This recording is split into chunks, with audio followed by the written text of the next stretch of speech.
Oh, yeah. You're listening to the 70s Kiss podcast. And I'm your host, the Plaster Podcaster, Steve-O from Knoxville, Tennessee.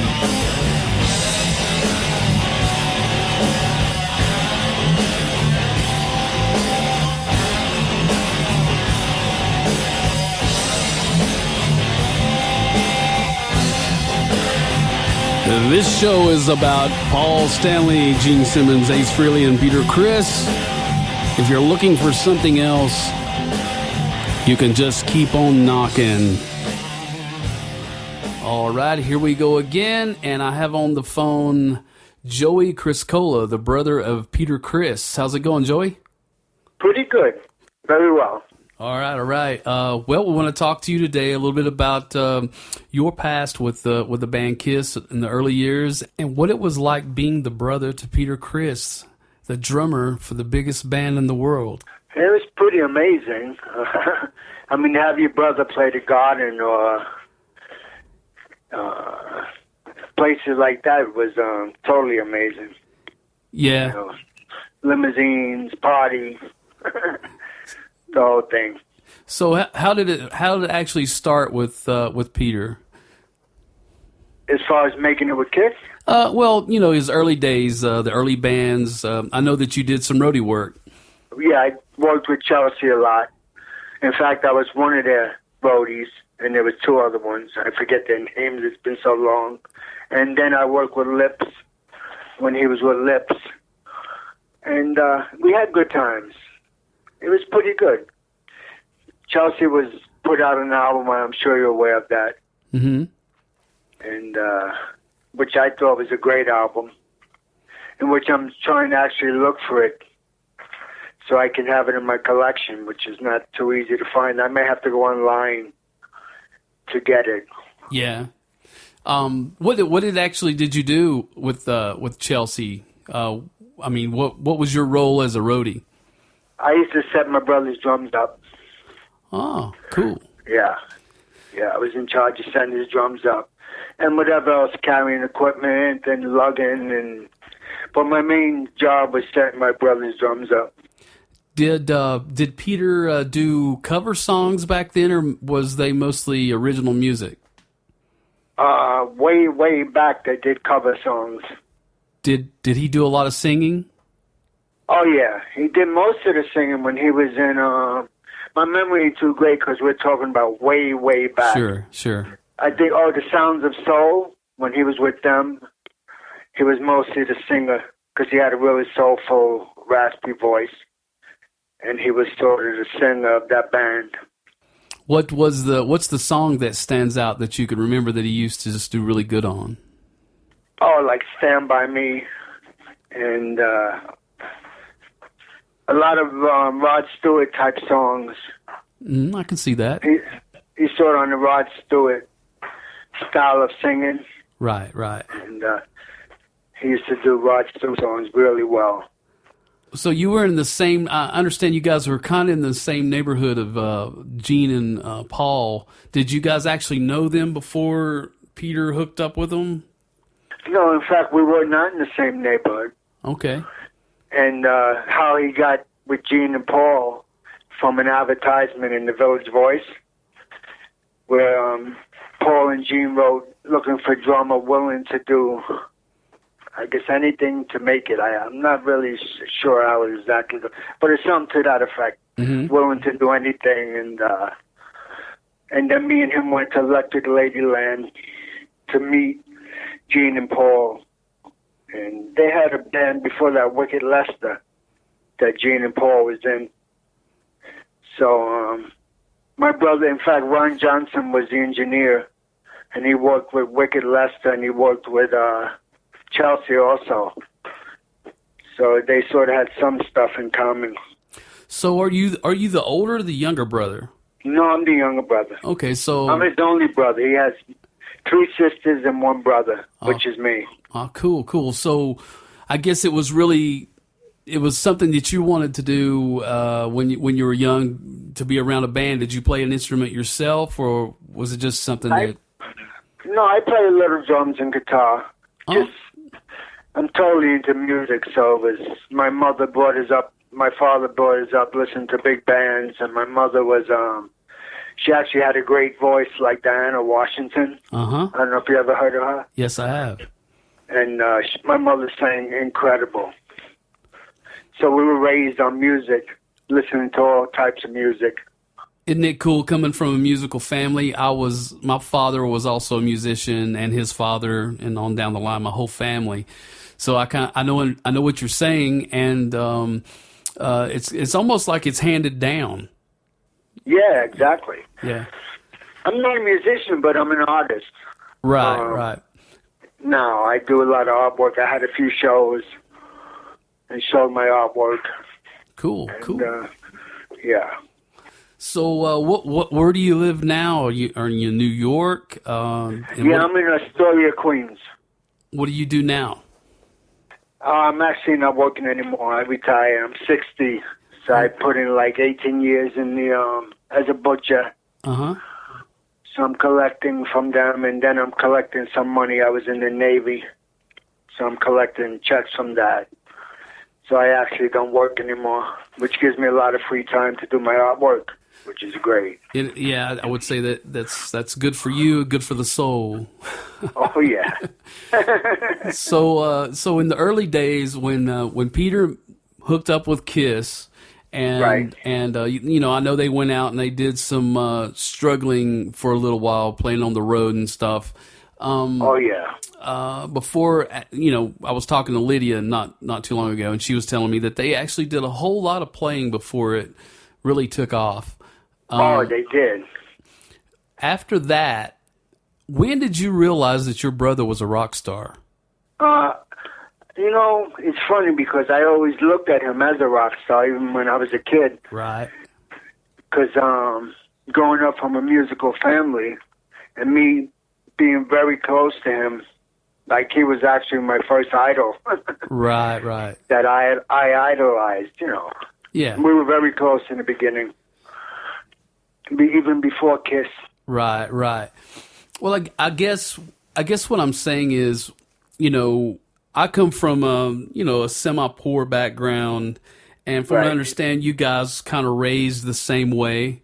And absolutely. And all of a sudden, your brother gets to be a part of this great thing.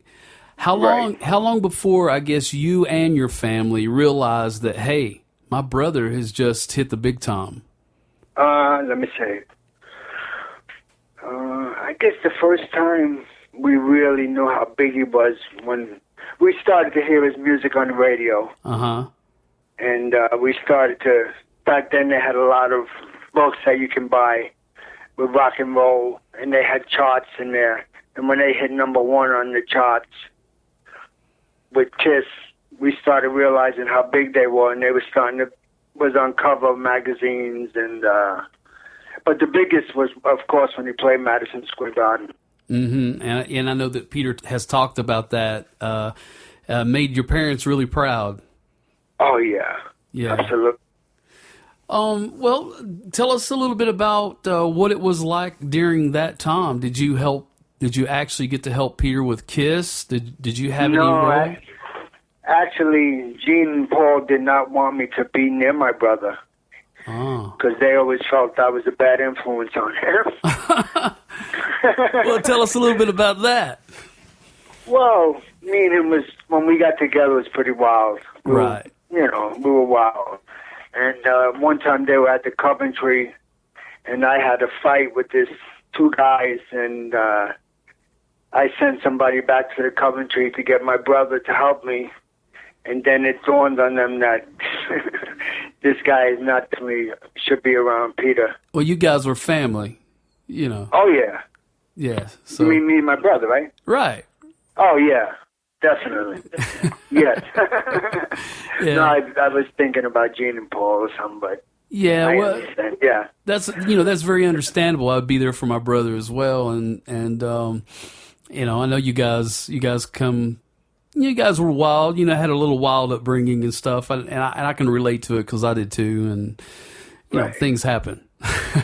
Yeah, because Williamsburg at the time we grew up there was a rough neighborhood. I mean, you had to be in a gang for protection, or you had to carry weapons, and it was full of drugs and robberies and shootings and stabbings or what have you. Mm-hmm. So it was really a rough neighborhood. Yeah, and it kind of takes over your life a little bit because, it's kind of what the rap music's about today. A lot of these guys are just kind of rapping about their local life or whatever. Some of it may be a bunch of bullshit, but when you grow up in an atmosphere like that, it's kind of like taking the country boy out of the country and sticking him in the city. And when you're used to it, it becomes who you are. And exactly. Yeah, so I mean, I still have that influence, that toughness growing up now, where I could protect myself and I can handle myself, and I look at life. I could deal with a lower class or an upper class, either one. Absolutely. Yeah. So I'm assuming Peter, he was the same way. Yeah, he was the same way. So you take this street kid and you put him in a famous rock and roll band. Well, they did it together actually, but and now he's running around with the big time folks, and right. But he's still Peter Criss. Absolutely. Or Peter Criscuola, really. Yeah, Peter Criscuola. So yeah. I see a lot of complaints and stuff about, here lately from Gene and Paul about, who Peter was and who Ace was and what they did. And I asked Lydia, so, were these guys angels? Surely they did something wrong or, something out in left field or, you can't live a rock and roll lifestyle and be an angel. No, but they were definitely not playing the rock and roll star. As far as Gene Simmons' big addiction was woman, mm-hmm. and Paul Stanley had an ego that could last from here to around the world. Yeah, so that was sort of their bad parts. But they didn't drink or do drugs like my brother and Ace did. Right. So they held that against them a lot. Because my brother, we used a lot of drugs. Yeah. And Gene actually is against drugs, and he always was. Mm-hmm. Well, everybody has their little thing that they do, and I can tell you this, even on a lower level, you get involved with traveling. And, constantly night after night, you're up all night, sleep all day. You have to have something kind of cut the edge. My thing was alcohol, whiskey, Okay, right. And I can understand kind of where that comes from on a higher level when you've got enough money in your pocket where you can make that cutting edge anything you want it to be. I can see, where it could become a problem. But, from the way I looked at it and from reading both Ace and Peter's books, it seemed like they knew who they were, and they were still basically the same guys that came off the street, Pretty much so, yeah. Yeah. I don't see much change in them when they were not famous. Well, I didn't know Ace that well till he joined Kiss, but as far as my brother, I mean, he's still Peter Criscuola, even though he's rich and famous. Right. I mean, his attitude really didn't change. He's really got into this religious thing now where other people is not on his level anymore that drinks or gets high, and he's sort of a preacher now. Yeah, he's trying to remove himself from that thing because what happens is, if you hang with those people, it's very easy to go back to who you were. And right. No, but he's more than that. He's just a little fanatical. He's over the top. As far as, they just don't accept people anymore for being their self. Right. So I think that's what... I haven't spoke to my brother in 16 years, to be honest with you. Oh, no, man. That's got to change. Let's see. we need to figure out how that we can get you guys together, because brothers, man, need to stick together. And Absolutely. And I don't know the particulars on that, but Peter Criss, if you're listening, you need to call your brother. He's still the same guy over there in New York, But well, we wrote to each other a few times, and the last time actually, he wrote me. He said we'll get together for dinner, and that was about the last I heard from him. So, but we contact each other on and off back for a while. But now it's just like total no communication at all. Oh, that's sad, man. I hate That's to hear that. Sad. Yeah. Yeah, that's very sad. Well, especially he's getting inducted in the Hall of Fame. Yeah. I mean, I would love to be there and support him and see that. Right. Which is not going to happen. Oh, man.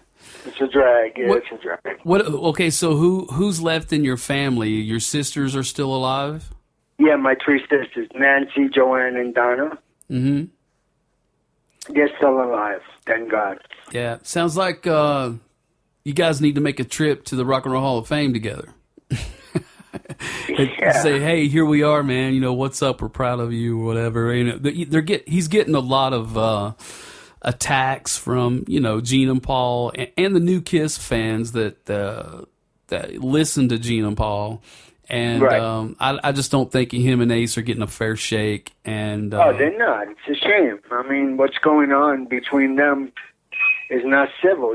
They can be civil to each other and at least say hi and goodbye. Right. And not play with him at the induction, which is terrible. I mean, they started together and broke their balls together and had to go through a lot of shit together. And I mean, it's ridiculous that they won't play together at the induction.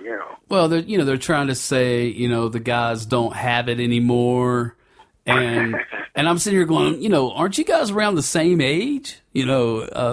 Paul Stanley, aren't you losing your voice right now? Gene, is that a wig you're wearing? I don't know. Right. I'm just saying, you know what I mean? But this is the way I look at it. Those four guys created something really, really cool. And, exactly. And they're the only ones that can really actually recapture that chemistry, the old Kiss. And exactly. To me, I just think it would be, it's just a no-brainer, man, that they just need to let bygones be bygones, get together, and go out in style. Exactly. Exactly. Instead of being a bunch of drama, Yeah, it's ridiculous. Their last tour that they did, I forget what the name of it was. I don't know if it wasn't Psycho Circus or I forget what tour the name was, but they were back to having a good time and being it was the reunion, in fact, the reunion tour. Mm-hmm. That started after they did the Unplugged on MTV. Right. They got together for that, and then they actually wanted to go on tour again. And that was one of their biggest tours. People would love to see the four of them together. Right. In fact, I don't know how the fans will go see them today without my brother Ace. It's like a smack in the face. It is, but one of the things that I realized, and one of the reasons I started doing this podcast was because, I was raised in the 70s, and I understand all that. But the new generation of Kiss fans, they only understand what they're seeing now, unless they take a history lesson and go back and read about the early beginnings of the band. They don't even know about Ace and Peter. You're right, definitely. Yeah. I mean, they still have one of the best live shows on earth. So I could see the kid being fascinated by their makeup, and the show is incredible.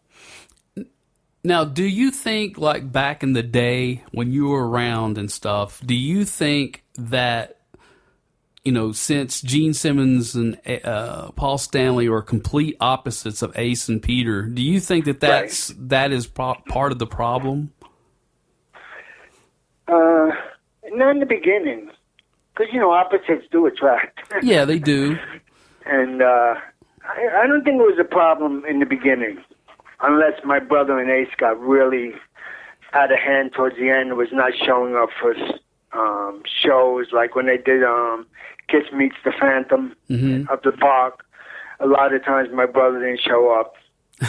So I guess that's when it really started to go down. Right.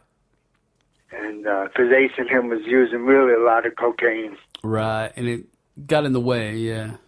Yeah, so sort of, no, I mean, if they didn't fuck up as much as they did, sort of, not showing up, and they probably would have just kept going.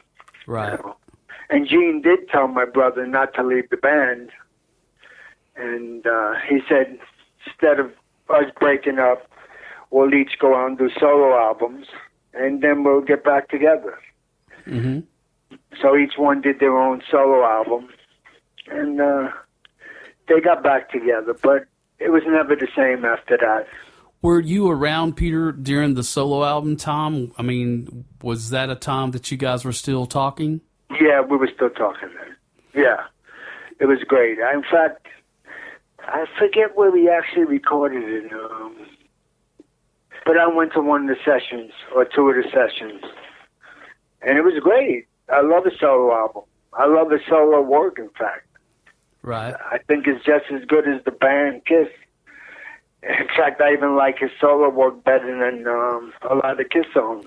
Well, I have to tell you, man, in the early days when I very first started turning on to Kiss, I like the whole band as a package, you know, and every once in a while I would listen to Paul Stanley for a while, then I listened to Ace Frehley for a while, and then when the solo albums came out, I would, you know, a couple days I would be on Ace's album, then I'd get on Peter's album, you know, and all of them were kind of different. Oh, And you know, I have to admit that back then I thought Peter was the better singer. Oh, I thought so, too. I loved his voice. I mean, when he sings Beth or Got Nothing to Lose, there's so much energy in the band, and his voice, it's incredible. He just has a soulful voice, like you were saying, you know, it's similar to Rod Stewart, more like Michael McDonald of the Doobie Brothers, you know. Sort of, yeah. Yeah, right. So, I hear a complete difference than what Ace, Paul, and Gene have. It's just completely different. You can tell that he came from a different style, but anyway, that part of Peter's style makes that fourth part of Kiss. You know, it's those four guys. You know, to me that sounds like Kiss. They can put anybody they want to in their makeup, and they can be monster players. But what's missing is that chemistry. Exactly. And yeah. I think, you know, to me. Personally, I think Gene and Paul understand that, but there's something that's happened between these four guys, that is so bad that it's like over with. You know? Oh yeah, I really don't know exactly why would it be that bad that they wouldn't do that when you need that whole package, the four of them to actually, like in the beginning, to have that brother, and I mean, Kiss is really not the same. Even though I admit they had better drummers than my brother. I mean, I thought Eric Carr was much better drummer than my brother. Right. But it wasn't the Cat, you know, it wasn't the Cat Man. Right. Well, you know, it doesn't really matter what the skill level was. I mean, your brother had his own skill set. Exactly. Which I think what Peter and Eric had in common was both of them played in top 40 bands. They played cover music, and they had influences during that time that, you know, the guys that they've got now, I don't know too much about them. They're really super players, but I think it's Eric Singer. Eric Sager or something like that. Eric Singer, Tommy Thayer. They're good players or whatever, but they come from a different kind of background. They have a different chemistry that they offer the band, and what they try to do is duplicate the old way and the old sound, but it's just not coming through. No, it actually should be a cover band now. You know, it's like a cover band what they're doing. It's not Kiss anymore. Right. It's pretty much what Ace said not too long ago, a couple of weeks ago. Okay. That I agree with him. it's half of a cover band. That's what he said. Exactly. That's how I look at it. It's not Kiss anymore. In fact, they should have changed their name and get out of the damn cat makeup and Ace Frehley spaceman makeup. Yeah. That's I don't really know if my brother signed his rights to the makeup over to them. I don't know that part of it, because if he did, that's a shame. And if how they could just smack him in the face and have a guy come out in the cat makeup it's ridiculous. It is. So I don't know if he actually signed the rights over for some bucks. Yeah, I'm not sure. My thing is, I don't know. I think they got it right with Eric Carr. Yeah. Coming out with a new thing. You know what I mean? Right. Yeah, they were. In fact, they didn't wear makeup with Eric Carr. Well, they did in the beginning. They did in the beginning. What I'm saying, I think they got it right with him creating his own character. Right. I think that's what offends a lot of people and offends Ace and Peter, because these guys, at first they said, yeah, we're going to go to the Rock and Roll Hall of Fame. We're going to get up and we're going to get our award, and then we have to go sit down, and these other cats are going to, they're going to wear the makeup. And I was just like, as a fan, I was just like, man, that is rude. Unbelievable, man. That is some rude stuff right rude. there. Yeah. Yeah. Like where you live, I mean, that's almost enough to get a man. Get your ass kicked. That's it. Yeah. So anyway, so tell me about this. What, when was the last time you really kind of hung out with Peter and stuff, when when everything was kind of regular? Like I said, we haven't spoken in 16 years. The last time we spoke is when I had my nervous breakdown. I was in the VA psych ward. He called me up there, and let me see. Oh, no. I don't know if my mother died. At my mother's funeral, we were together. And my father's funeral, we were together. So that's 91. And, yeah, I was around when he was married to Debbie. We were very close. Mm-hmm. I forget the year that was. But me and him was like one person. We were like one together. Well, that's cool. And then we that's very cool. We had good times. And he used to, when he did the conventions, pick me up in a limo, and I would sleep with him in the hotels and go with him to the signings. And in fact, when we were up in the hotel, his photo shots his 12 by something that he gives out to the fans, I did all the autographs on that. Somebody's got to. Yeah, there were so many of them, and he wrote it once, and me being an artist, I sort of copied it exactly. Then nobody could tell the difference. Is there anything about your brother that people don't know? That's cool. I mean, I'm not asking for drama or anything, but is there anything about Peter Criss that people just don't know about? I mean, there's a lot of things people don't know about him. I mean, there's a lot of bad things that I don't want to really get into. Right. But I mean, he's a regular guy. He's a street guy. Do you think that Kiss changed him? Do you think that he's still the same guy that he was before any of that happened? No, I don't think they changed him at all. That's great. He sort of the same. That's great. Same person he always was. And see, that's my problem with Gene and Paul. It's like, every time you see anything from them, I really wish I'd never heard them talk, have any kind of interviews or anything like that, because they sound like cheap car salesmen. It's ridiculous. It's fake. They won't show up on they're totally fake. Acting and they're two assholes, really. It's Gene, Paul. Me and Paul never got along, and Gene was an asshole. I mean, I would talk to him, but we never really got along. Well, I tell you, they didn't care for me. So yeah, and both those guys are kind of openly assholes. Yeah. They don't care for you to know it, and you can even say it. They don't care, but to me, it just kind of ruins the whole thing for me. I don't know. I would rather hang around Peter Criss and Ace Frehley. I don't care how drunk or how many drugs they've done or whatever. I'd rather hang around somebody like that than some fake people. Oh yeah, they're real people. They're down to earth real people, not playing the act of the Vanderbilts or the Kennedys. That they'll never be in that class, but they play that act like they're a Kennedy or a Vanderbilt or something like that, or Howard Hughes. It's all phony. Mm-hmm. It's all. Gene would sell his own mother. I mean, there's things I don't know what he don't sell. He's like he's a commercial asshole. He would sell anything. Yeah, if he was to make money. If he lived in a third world country, he would probably be a criminal. Yeah, absolutely. but so let's talk about some good things about Peter here for a minute. So when all of this happened to Peter, what did he do?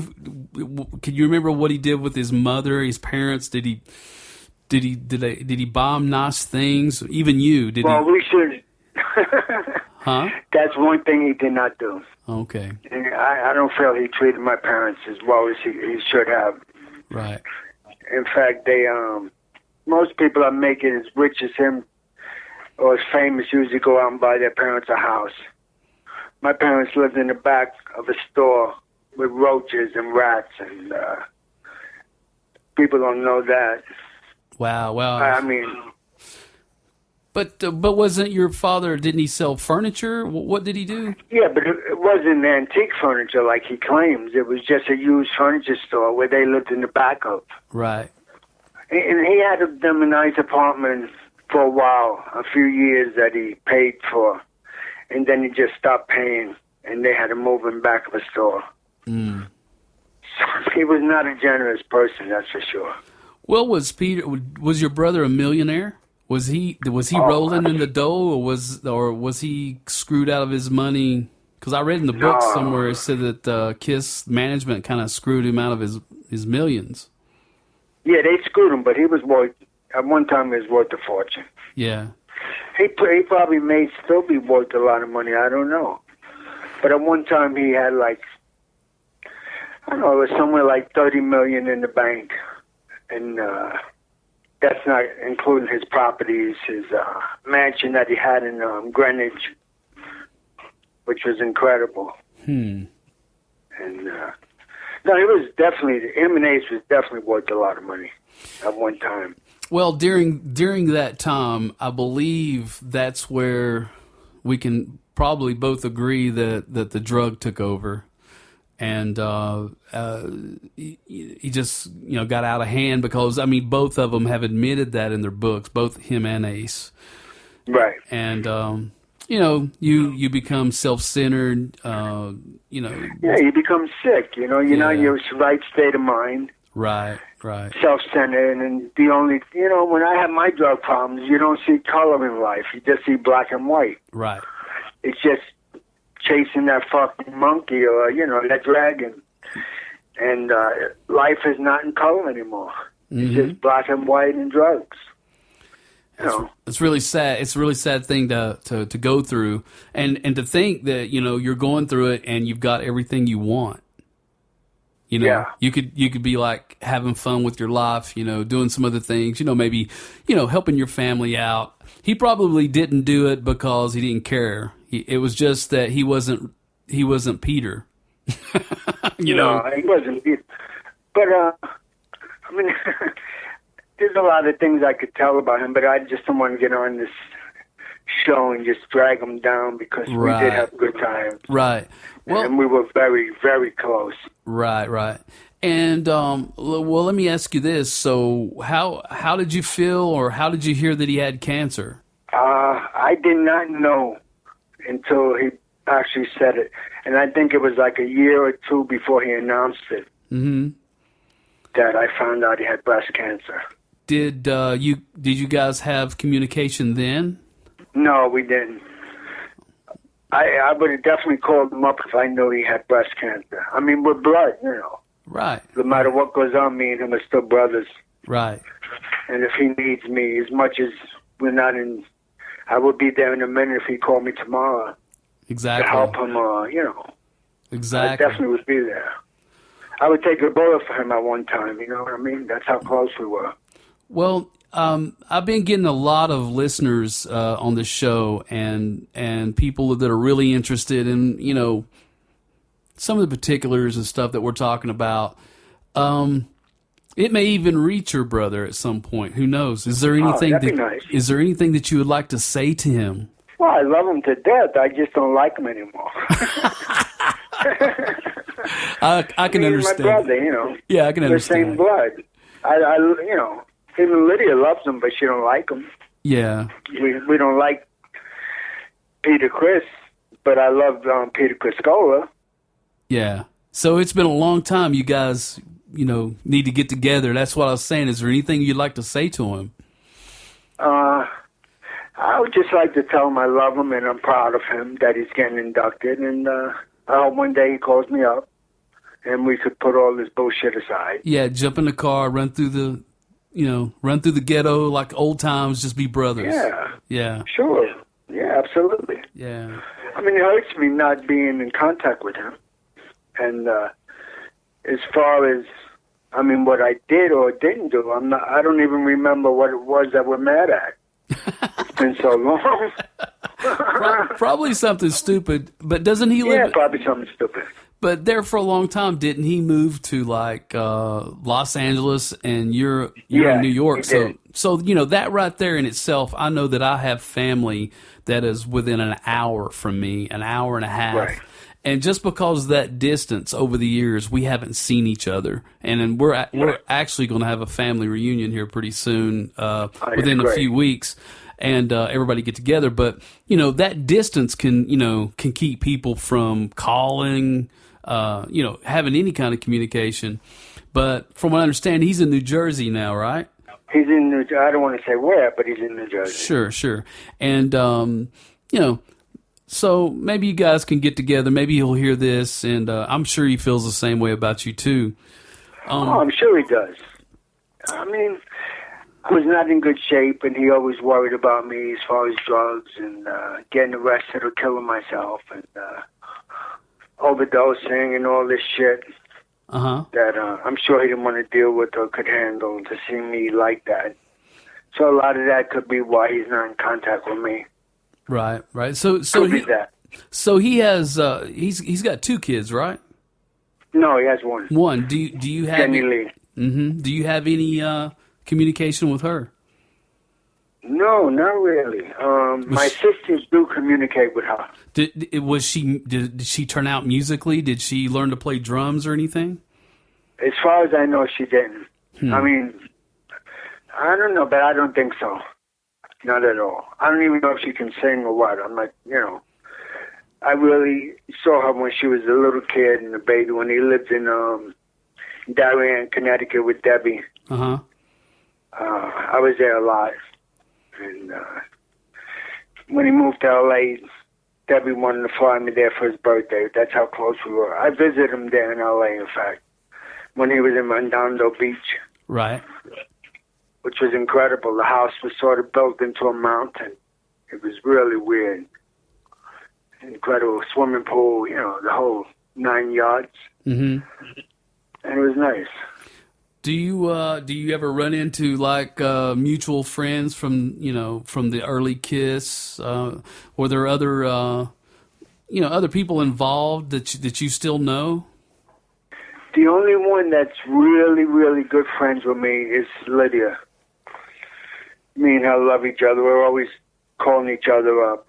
I mean, me and her are very close. Yeah, she's a very nice person, and she's beautiful people. I actually interviewed her, and she was the one that actually turned me on to you. And I really do appreciate her for that. And I've never heard an interview from Peter Criss's brother. Has anybody else ever called you and asked you? Once a guy from Sweden came in to talk to me. And me, him, Lydia, and my wife went out to dinner and drinks. And he just wanted to know if I really did throw up on this famous producer's feet. Did you do that? Yes, I did that. Well, tell us about that. Well, I was on leave because I was in the Navy. So this was about 72. They had a party for me at one of the lofts they were renting. And I started drinking scotch, and then I switched to Jack Daniels, and I was totally fucked up. Yeah. I think the guy was from Epic Records. He was a big, really famous guy.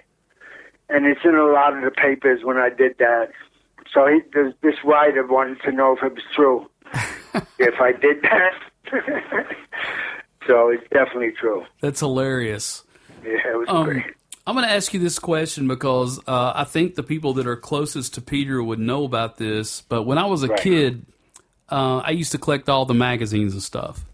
Right. And I got a hold of this one magazine, and I can't remember to this day who put it out, Cream or whoever, Hit Parade. Right. They had those magazines, Cream and all of them. Yeah. Well, right. I got a hold of this one magazine one time, and it said that Peter Criss had died. And it was like a 2 or 3 page spread, and they were all on this boat. Kiss was on the boat, and they were dressed in their makeup, and it was like in the harbor out in New York or somewhere. Maybe it was somewhere else. I don't know, but they were on this boat, and they were introducing the new Peter Criss, and he had this vase, and it had the ashes of the old Peter Criss in it, and he was going to dump them in the ocean. And the new Peter Criss, his name was Peter Criss. I never heard that story. And I have asked everybody about that, and nobody knows about it. No, I mean, did you read it? Yeah, I read it. It freaked me out. I was like 12, 13 years old, and I was looking. I was like, Peter Criss is dead. And you know how they used to do in some of the magazines, like Cream, they would have like 3 or 4 page spread on Kiss, with different pictures. Right. Oh yeah. It was kind of like that. It was like that. Wow. And I never read that or heard about that. They were in their costumes, I guess, of like the very like Hotter Than Hell era. Right. But what was really weird about it, you know how Peter's makeup looks on the first album? It's pretty much, yeah. Yeah, I think Scavullo shot that. Yeah, he said somebody else had done his makeup that day, and that's why it looked different. Oh. And he said that. Well, anyway, the picture that I'm talking about, where they're on the boat and stuff, right. That's how his makeup looked on the boat. So it had to be old pictures. But I read that and I was like, man, this is kind of weird. And then I started reading the book about him not getting along with the band and the management, and then they started going into all this stuff where they were going to fire him and all this. And right. it just kind of hit me, was that Gene and Paul's first attempt to get rid of Peter Criss to the fans? No, I don't think so. It might have been a publicity shit. Yeah. At that point, they wanted to get rid of him. Yeah. Not at that time. But that's one of the reasons that I was trying to find out if anybody else had seen that magazine, but I've asked everybody. Nobody has seen it, and except for me and my cousins and stuff, they were Kiss fans, and we right. traded magazines around, so they all know about it. They remember it, but yeah. So anyway, I thought I'd ask you about it. No, I never heard of that. That's amazing. And Lydia was telling me that they were actually pictures taken of them. They were out on a boat. Oh, wait a minute. I remember I was with Kiss, and I was helping my brother at that time when they did they went on a boat to play, and Lydia and him couldn't make the boat. Uh-huh. Maybe that's what you're referring to? Well, they were on the boat, and Peter was on the boat, and they were in their makeup. No, he never made the boat. Huh. He pulled out without him. Him and Lydia were late. And they got a drummer just from the audience, who was on the boat, to play with them. But he wasn't in makeup. It was just a drummer that they used to do the show with. Right. It was a little cruise that went around New York all around Statue of Liberty and Maybe a little cruise. Maybe it was because of that. Maybe it was because Peter had actually missed the boat, and there were probably photographers and news people on the boat, and they made up this article that Peter Criss had died.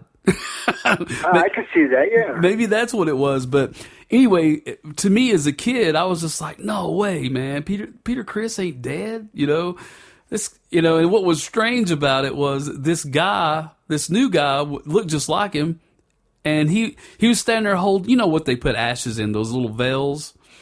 Right. Like a vase, and he was standing there holding it, and there were, he was smiling, and then it showed him just kind of pouring the ashes into the water. Wow. In another picture, and Gene and them was all standing around him, doing their faces and all this and that. Wow.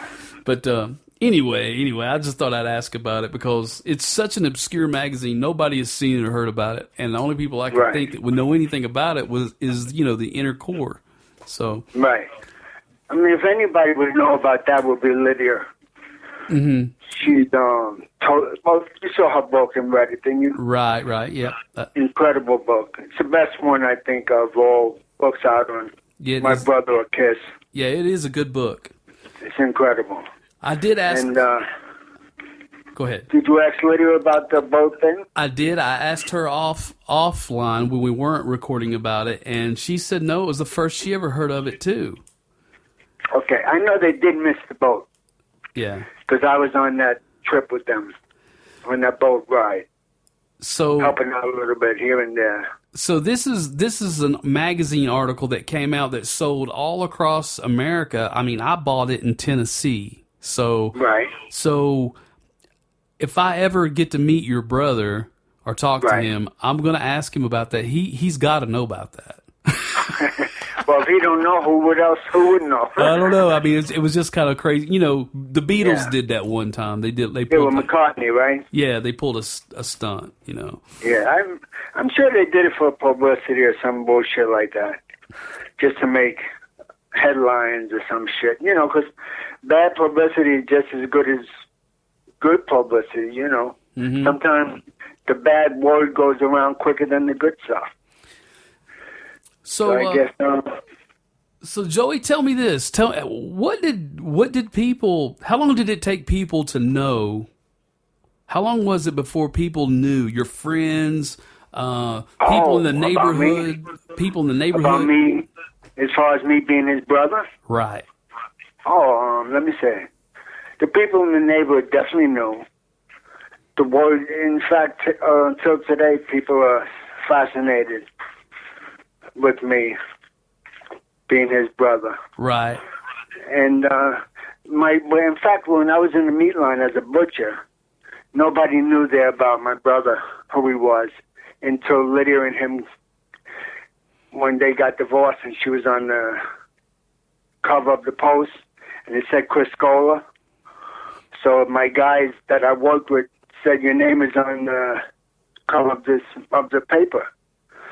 So my good friend, I said, yeah, that's my brother, who's Lydia's. He divorced Lydia.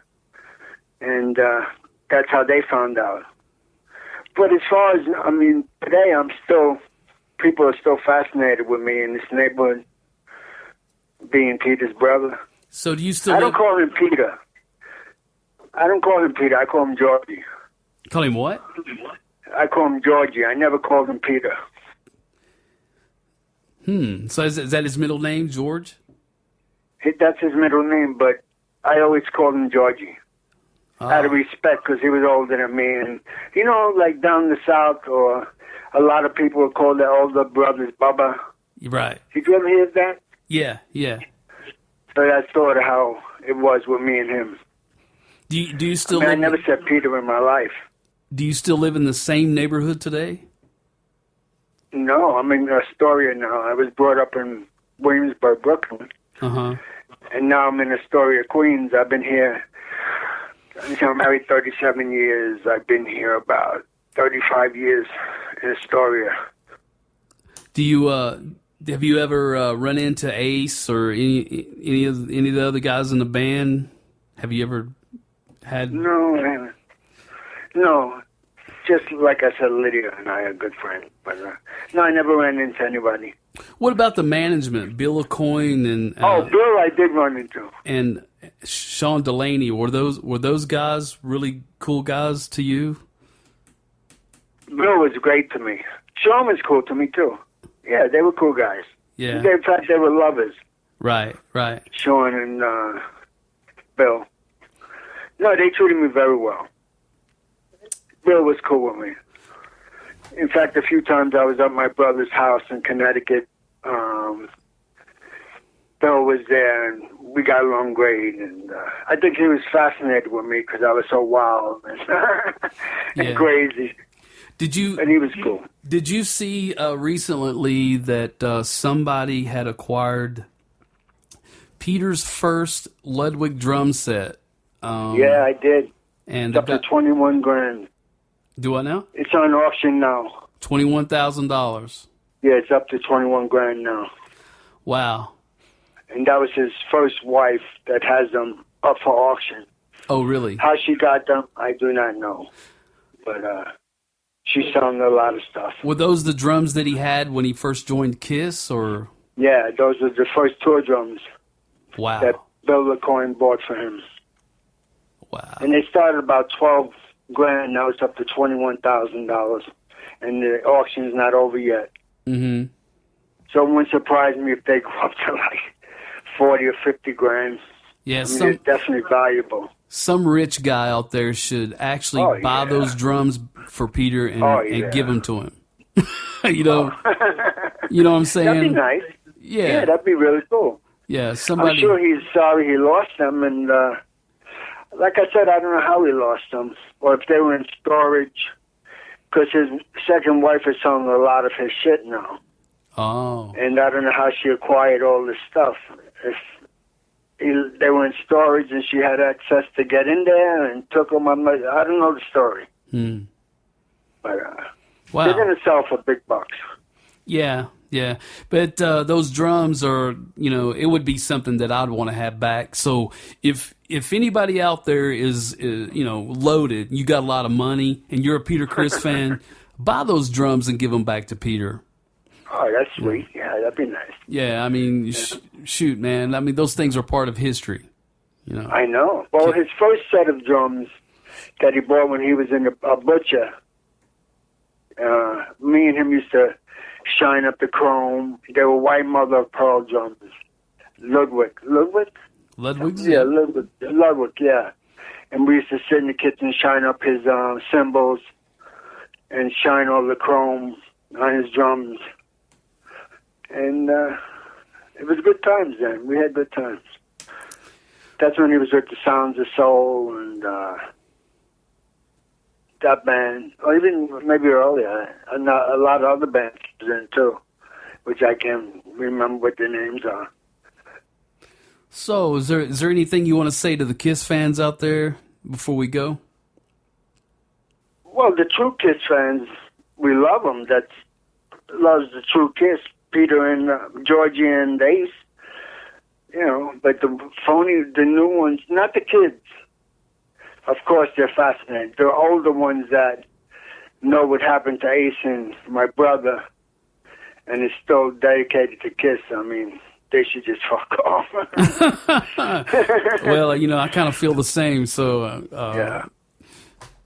But anyway, man, it's been very interesting talking to you, Joey. And okay. And never one day maybe our paths will cross or something. Okay, that'd be nice. Sure. If you ever come in to see Lydia. Yeah, we have a beer or something. Yeah, that sounds good. Yeah. All right, man. You take care. Okay, you do the same. Bye-bye. Okay, bye. So that's a wrap.